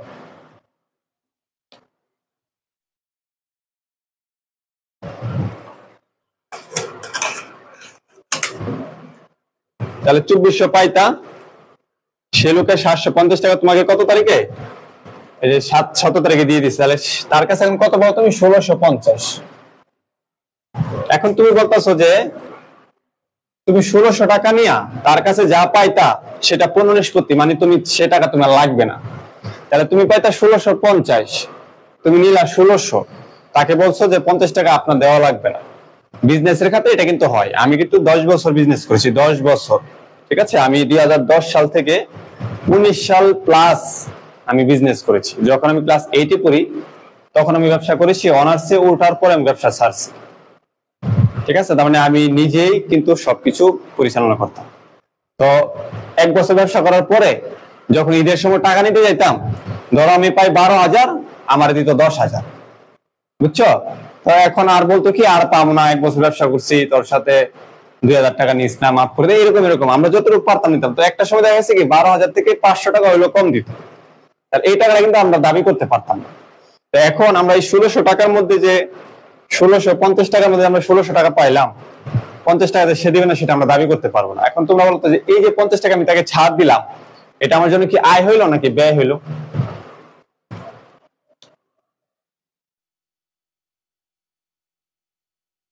আচ্ছা, তাহলে কি হলো বলো তো দেখি।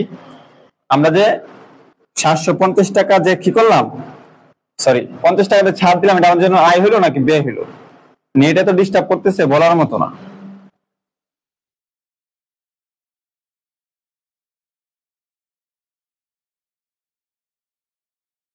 ব্যয় হয়েছে, তাহলে ব্যয় হলে ডেবিট হবে। তাহলে খেয়াল করে এখন আমরা যদি দেখি, দেখো আমরা ক্যাশ পাইছি 1600 টাকা, তাহলে 1600 ক্যাশ ডেবিট 1600 টাকা। আমরা তাকে বার্তা দিয়েছি, সেটা আমাদের জন্য ব্যয়, ব্যয় হলে ডেবিট হয়। এটাকে আমরা বলবো ডিসকাউন্ট পেমেন্ট, মানে বার্তা প্রদান, ডিসকাউন্ট পেমেন্ট। ওকে, তাহলে ডিসকাউন্ট পেমেন্ট ডেবিট কত টাকা? 50 টাকা। এখন সে তো আমাদেরকে টাকা দিচ্ছে, তাহলে সে দেনদার ছিল, টাকা দিচ্ছে, দেনদার কমছে, দেনদার ক্রেডিট। তাহলে অ্যাকাউন্টস রিসিভেবল ক্রেডিট কত? এখানে স্যার আমরা তো ক্যাশ পাইছি 1600, বাটা দিছি 50, তাহলে আমাদের টোটাল 1650 টাকা আমাদের কি দেনাদার কমলো। এখন তুমি ডিসকাউন্ট এবং দেনাদার এই দুইটার মধ্যে যেহেতু দুইটাই ক্রেডিট, তুমি আগে পরে লিখতে পারো। তাহলে কি হলো? Cash debit, discount payment debit, আর দেনাদার কি ক্রেডিট। ঠিক আছে, ওকে। সবাই একটু 12 নম্বর ক্লিয়ার লিখে দাও। আর অনেকগুলো অঙ্ক আছে, আমাদের টাইম অনেক প্রায় হয়ে গেছে। প্লিজ সবাই 12। সবাই দেখো 13 নম্বর প্রবলেম আছে, দেখো তো 12 ক্লিয়ার লেখো, এবং 13 তে কার প্রবলেম আছে বলো।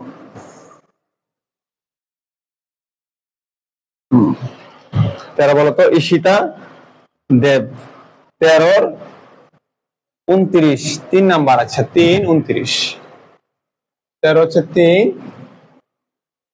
আর হচ্ছে কি 29, 3 আর হচ্ছে কি 29, 13 3 আর হচ্ছে 29। ওকে, তাহলে 13 3 29, 30 তারিখ সমস্যা হবে কেন?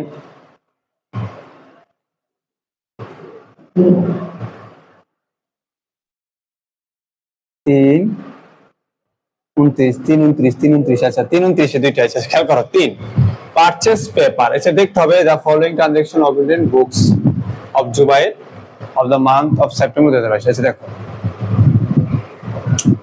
এখানে দেখো লেখা আছে the following transaction are opened from the books of Zubair from the month of September. দেখো purchase paper for cash 10,000 and on account 5,000। এখানে পেপার ক্রয় করেছি কত? 10,000 নগদে এবং বাকিতে 5,000। তাহলে কাগজ কলম আর হচ্ছে পেন্সিল, কাগজ কলম পেন্সিল এগুলো হচ্ছে কি? এগুলো হচ্ছে মণিহারি। মণিহারি মূলত খরচ, মণিহারি মূলত কি খরচ। এটাকে ইংলিশে বলা হয় স্টেশনারি। ইংলিশে কি বলা হয়? স্টেশনারি। তাহলে পারচেজ পেপার কাগজ করে করা হয়েছে ক্যাশ 10 এবং বাকিতে কত 5। তাহলে আমরা টোটালি 15,000 টাকার স্টেশনারি কিনেছি, মানে মণিহারি। তাহলে স্টেশনারি ডেবিট কত? 15,000 টাকা। মণিহারি খরচ বাড়ছে ডেবিট। আমরা নগদ টাকা দিচ্ছি 10,000, তাহলে নগদ হিসাব ক্রেডিট 10,000 এবং আমরা বাকিতে কিনছি 5,000। অ্যাকাউন্টস পেয়েবল ক্রেডিট হচ্ছে কত? 5,000। তাহলে খরচ বাড়ছে স্টেশনারি মণিহারি 10,000, 15,000 টাকা ডেবিট, ক্যাশ কমছে 10,000 ক্রেডিট, অ্যাকাউন্টস পেয়েবল দায় বাড়ছে ক্রেডিট 5,000 টাকা। ঠিক আছে, এটা শেষ। ওকে,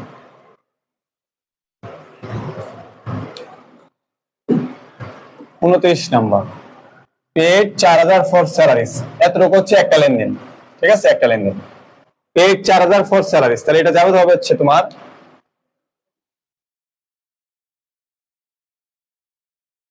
এটা যাবে প্রথমটা যাবে হচ্ছে salaries debit, salaries debit cash credit. ঠিক আছে, পেড 4,000 টাকা স্যালারি, তাহলে স্যালারি ডেবিট 4,000, ক্যাশ ক্রেডিট 4,000। এরপর দেখো and received a bill of 8,000 টাকা for utilities, received a bill of 8,000 টাকা for utilities, মানে আমরা utilities একটা বিল রিসিভ করেছি। তাহলে আমি utilities মানে কি? কারেন্ট, বিদ্যুৎ, গ্যাস আচ্ছা ব্যবহার করছি, তার আমাকে একটা বিল দিয়েছে, জাস্ট আমি রিসিভ করেছি। রিসিভ করা মানে তো আমি তাকে টাকা দেই নাই, জাস্ট সে আমাকে বিলটা দিচ্ছে। আমরা কিন্তু নরমালি পানি বিল, বিদ্যুৎ, গ্যাস বিল আমাদের দরজাতে টোকা দিয়ে যে বিলটা দিতে আসে, আমরা কিন্তু তাকে ওই ব্যক্তিকে টাকাটা দিয়ে দেই। ওই ব্যক্তিকে আমরা টাকাটা দিয়ে দেই না, আমরা কিন্তু আমাদের সময় মতো ব্যাংকে গিয়ে টাকা জমা দিয়ে আসি। ঠিক আছে, তাহলে বুঝে নিতে হবে যে বিলটা রিসিভ করা মানে আমি তাকে টাকাটা দিইনি, জাস্ট বিলটা রিসিভ করেছি। তো বিলটা রিসিভ করার সাথে সাথে আমি বুঝতে পারলাম যে আমার এখানে ইউটিলিটিস বিল বাবদ 800 টাকা খরচ হয়েছে। তাহলে আমি কি লিখবো? এটা আমার জন্য খরচ, তাহলে আমি কি লিখবো? ইউটিলিটিস এক্সপেন্স খরচ হয়েছে ডেবিট কত? 800 টাকা। তাহলে আমি কি টাকা দিয়েছি? দেই নাই, তাহলে এটা বকেয়া হলো। তাহলে ইউটিলিটিস পেয়েবল ক্রেডিট। ঠিক আছে, ইউটিলিটিস পেয়াবল ক্রেডিট, উপযোগ খরচ ডেবিট, বকেয়া উপযোগ খরচ ক্রেডিট। ওকে, তাহলে সবাই 13 নাম্বার ক্লিয়ার লিখে দাও। সবাই একটু 13 নাম্বারটা ক্লিয়ার লিখে দাও।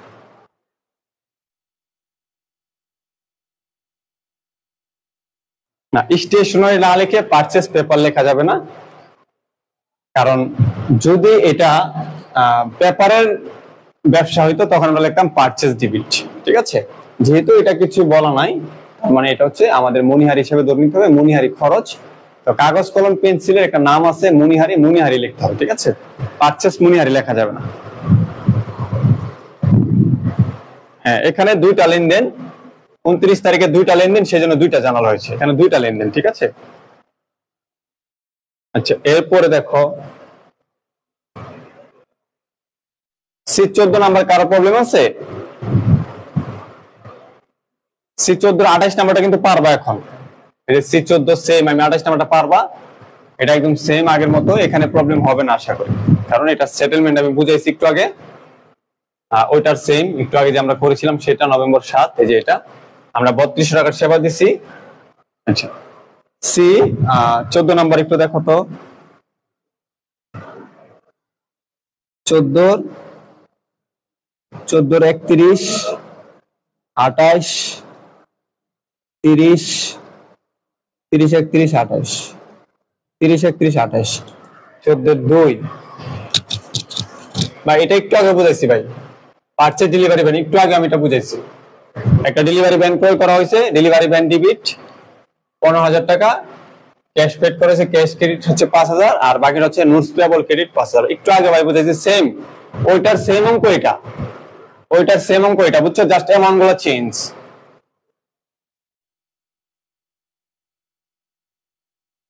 আচ্ছা 28টা একটু বুঝাইতে, 28টা এই যে এটা বুঝাইতে হবে, এটা এটা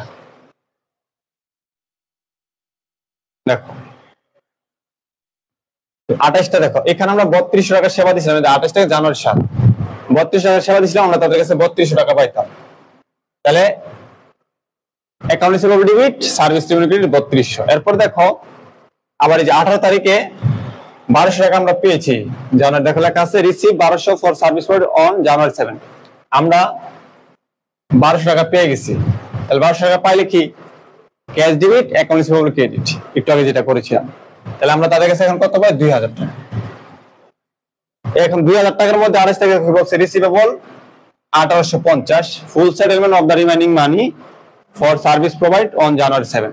তাহলে জানুয়ারি 7 তারিখে আমাদের সেবা দিয়েছিলাম 3200, তাহলে account receivable debit, service revenue credit. তারপরে 18 তারিখে আমরা 1200 পাইছি, cash debit, account receivable credit. তারপরে এখন আমরা তাদের কাছে কত পাই? 2000 টাকা পাওয়ার মধ্যে তারা আমাদের কাছে 1850 টাকা দিচ্ছে, বাকিটা কি ফুল সেটেলমেন্ট, বাকিটা আমরা তাদের মাফ করে দিচ্ছি। তাহলে যাবে তারা কি হইব? যাবে তারা কি হইব? ক্যাশ ডেবিট 1850, বাট্টা দিলাম কত? বাট্টা কত দিলাম? বাট্টা দিছি হচ্ছে ডিসকাউন্ট পেমেন্ট 150, তাহলে ডিসকাউন্ট পেমেন্ট ডেবিট কত? 150। আর আমার দেনাদার কত কমছে? 20,000 টাকা, সরি 2000 টাকা ক্রেডিট। ওকে, সবাই একটু ক্লিয়ার লিখে দাও। আমি জানি 31 নাম্বার একটু বুঝাই দিতে হবে, 31 নাম্বার একটু ঝামেলা আছে, 31 নাম্বার একটু ঝামেলা আছে, 31 নাম্বার একটু ঝামেলা আছে। সবাই একটু 31 নাম্বারটা খেয়াল করো, সবাই একটু 31 নাম্বারটা একটু খেয়াল করো।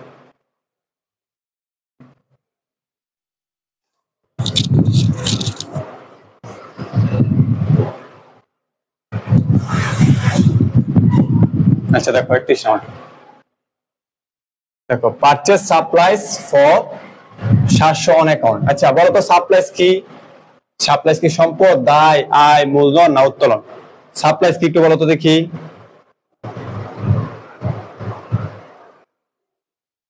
জার্নাল না পারলে তুমি কিচ্ছু পারবা না, এটা হচ্ছে জার্নাল, জার্নাল পারতে হবে। জার্নাল হচ্ছে সকল অ্যাকাউন্টিং এর মূল বিষয়। জার্নাল পারা মানে কি তুমি অন্য সব লেনদেন পারবা।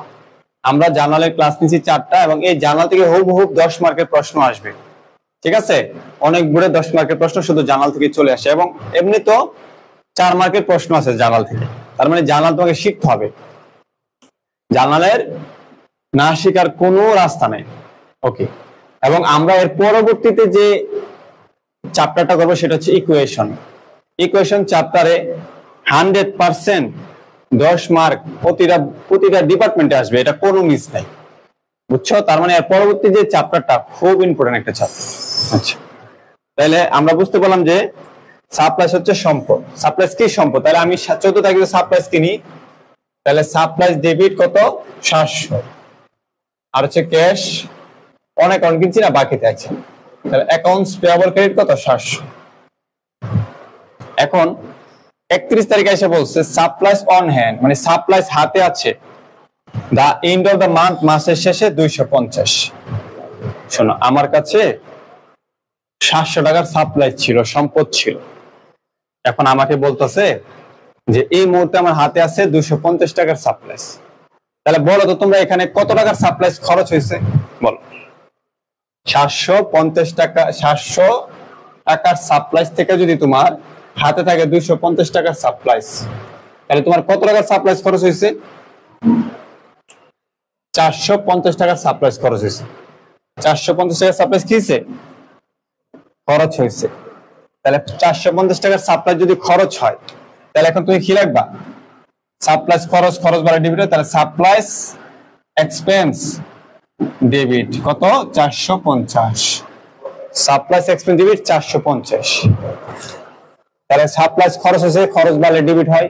তো সাপ্লাইসটা কই থেকে খরচ হয়েছে? তোমার সাপ্লাই যে ছিল সেটাই খরচ হয়েছে। তো তোমার যে সাপ্লাই ছিল সেটা সম্পদ, সম্পদ কমলেই তো খরচ হয়েছে। তাহলে সম্পদ কমছে, আবার খরচ বাড়ছে, তাহলে সাপ্লাইস খরচ বাড়ছে ডেবিট, তাহলে তোমার খরচটা কই থেকে? সাপ্লাইস থেকে, তাহলে সাপ্লাইস ক্রেডিট। Supplies credit 450। ঠিক আছে, ভালো করে খেয়াল করো সবাই, একটু C14 নম্বরটা ক্লিয়ার লিখে দাও। 1 ঘন্টা পার হয়ে গেছে, তোমরা সবাই সমাধানগুলো একটু জলদি বলো। C14 clear. আচ্ছা, তোমরা কিন্তু সেম জিনিসটা বারবার আমার বুঝাইতেছো। সাপ্লাইসটা নতুন, আমি বুঝতে পারছি। এগুলা কিন্তু পুরাতন নাই, সব আগের। আচ্ছা, 14 15 ক্লিয়ার লেখো। 15 তো নতুন কিছু নাই। 15 ক্লিয়ার লেখো। 15 ক্লিয়ার লেখো। 15 তো নতুন কিছু নাই, আমি দেখতেছি না নতুন কিছু। 15 তো নতুন কিছু নাই। 15 ক্লিয়ার। আচ্ছা, তারপর হচ্ছে 16। আলহামদুলিল্লাহ, 16 তো সমস্যা নাই।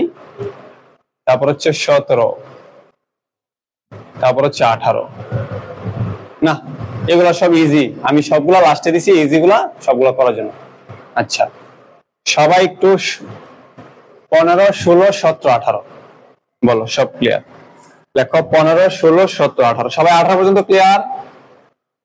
সবাই 18 পর্যন্ত ক্লিয়ার লেখো। অল ক্লিয়ার, সবাই অল ক্লিয়ার লিখে দাও।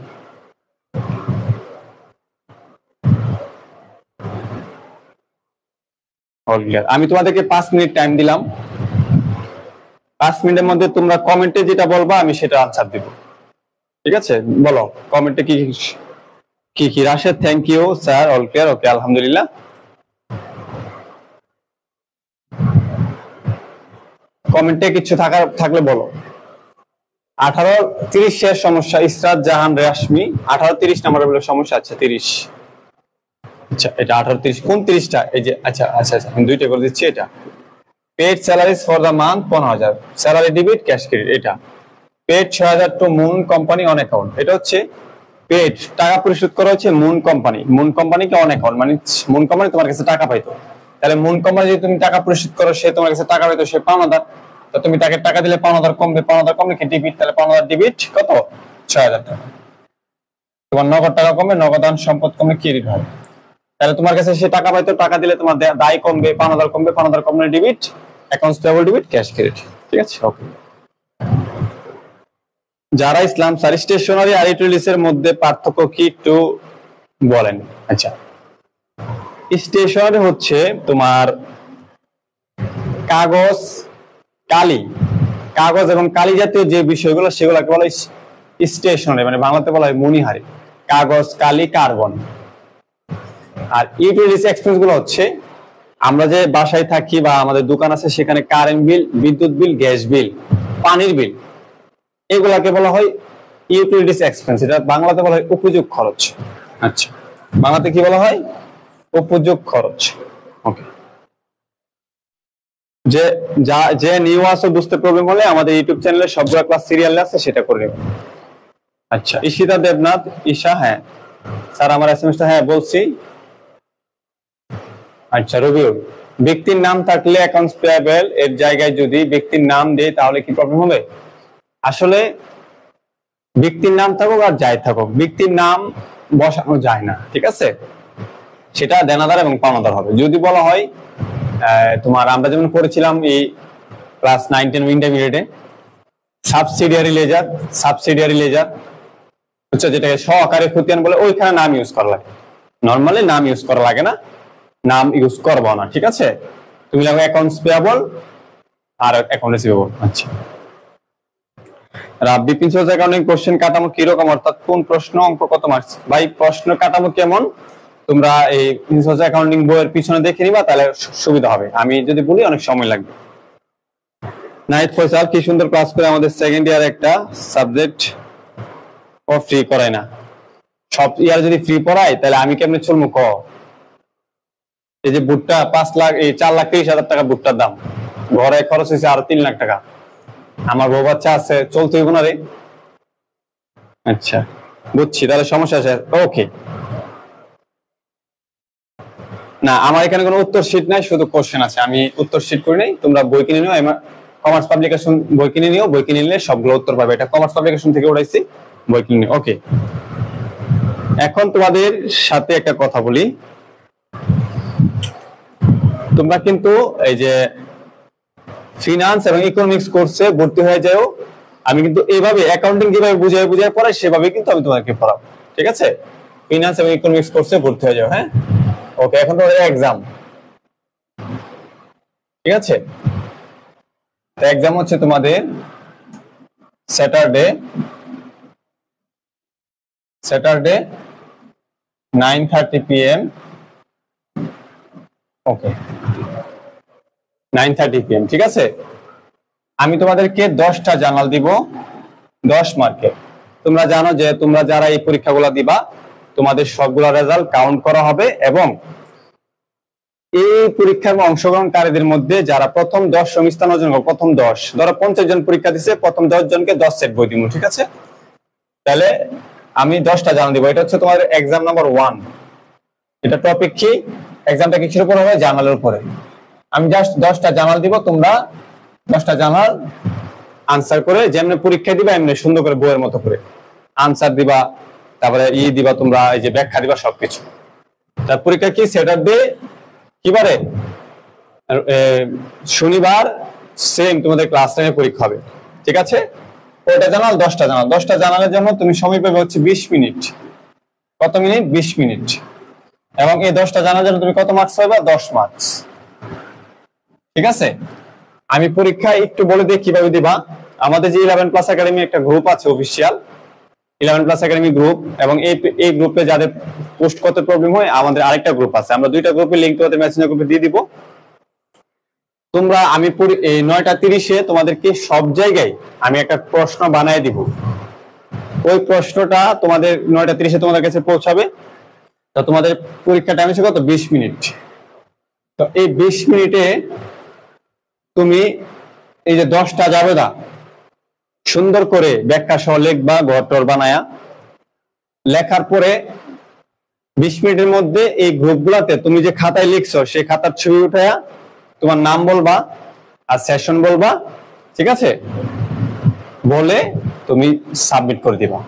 তারপরে আমি খাতা দেখে তোমাকে মার্ক দিব, এবং এই মার্কগুলা কম্পিউটারে থাকবে যে তোমরা কে কত মার্কস পাইছো। এইভাবে সবগুলা পরীক্ষা নেওয়ার পরে যারা সব থেকে বেশি মার্কস পাইবা তোমাদেরকে বই দেওয়া হবে। এবং তোমরা জানো যে আমরা যেভাবে এই জার্নাল চ্যাপ্টার শেষ করছি, আমরা পরবর্তী চ্যাপ্টারগুলো ইনশাআল্লাহ এইভাবেই শেষ করব, তোমাদের কোনো প্রবলেম রাখবো না, ঠিক আছে? তো এইভাবে আমরা সকল বই আমরা এইভাবে পড়াই। ফিনান্সের ক্ষেত্রে এইভাবে আমরা পড়াবো, ইকোনমিক্স এর ক্ষেত্রে এইভাবেই পড়াবো। মানে প্রতিটা চ্যাপ্টার পরে তোমাদের এক্সাম হবে, ঠিক আছে? ওকে, তাহলে আশা করি তোমরা বুঝতে পেরেছো। তারপর আমি এক্সামের রুলস গুলো তোমাদেরকে একটু বলে দিব যে এক্সামের ঠিক আছে, এক্সামের রুলস গুলো আমি বলে দিব যে কিভাবে তোমরা এক্সাম দিবা। ঠিক আছে, টাইমের বাইরে কেউ খাতা সাবমিট করলে কিন্তু সাবমিট হবে না। ঠিক আছে, এরপর আমি বিবেচনায় আসলে আমি তোমাদেরকে আমি প্রশ্নের মধ্যে কত মিনিট টাইম লেখা থাকবে সেই টাইম অনুযায়ী তোমরা পরীক্ষা দিবা। হয়তো আমি 20 মিনিট বলছি, যদি আমার কোশ্চেনটা একটু বড় হয় তাহলে আমি তোমাকে একটু 5 মিনিট বাড়াই দিতে পারি, মানে কোশ্চেনে টাইম লেখা থাকবে। ঠিক আছে, আচ্ছা কোথায় খাতা জমা দিতে হবে আমি বলেছি। আচ্ছা, এখন এখানে যারা মেসেঞ্জার গ্রুপে অ্যাড হও নাই, পেজের মধ্যে এসএমএস করবে আমাদের 11 প্লাস একাডেমি যেখানে লাইভ হচ্ছে, পেজে এসএমএস করে তোমরা মেসেঞ্জার গ্রুপে অ্যাড হয়ে যাবে। ঠিক আছে, আচ্ছা ওকে, তাহলে হ্যাঁ তোমরা খাতায় লিখবা, লেখার পরে মোবাইল থেকে ছবি উঠাইবা, ওঠা গ্রুপে পোস্ট করে দিবা। সময়ের বাইরে যদি কেউ পোস্ট করে তাহলে কিন্তু এক্সাম গ্রহণযোগ্য হবে না, সময়ের ভিতরে হতে হবে। ঠিক আছে, ওকে। তো এখন তোমাদের আল্লাহর রহমতে আমরা জার্নালটা সম্পূর্ণভাবে করেছি, এবং তোমরা মনে করো না যে জার্নাল ক্লাস শেষ। আমরা যে নেক্সট যে টপিকটা করব, যে 10 মার্কের বোর্ড পরীক্ষা আসবেই আসবে আসবে, এটা মিস নাই, সবার আসবে, মানে ওটা পারলে তুমি 10 মার্ক পাবে। আর জার্নালে তো যেটা পাবে সেটা পাবে, ওইটা তো সেম একই লেনদেন গুলা, জাস্ট আমরা অ্যাকাউন্টিং ইকুয়েশন হিসাব সমীকরণ করব। ঠিক আছে, মোস্ট ইম্পর্টেন্ট। তাহলে তোমরা ওইখানেও আবার জাবেদা শিখবা, এবং আরো অন্যান্য চ্যাপ্টারও জাবেদা শিখবা, মানে জাবেদা শিখার আর কোনো সময় শেষ নাই।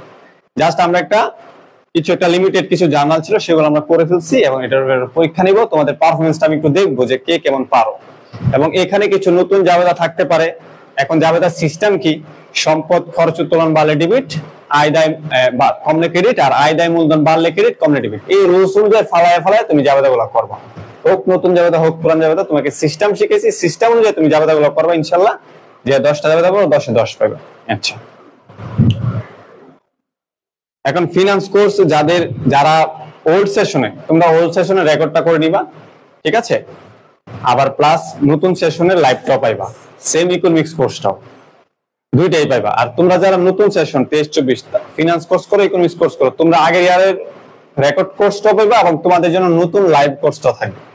ঠিক আছে, এবং তোমাদের ওই সব কোর্সও কিন্তু এরকম পিডিএফ শীট দেওয়া থাকবে প্রতি চ্যাপ্টারে, কোনো সমস্যা নাই। ওকে,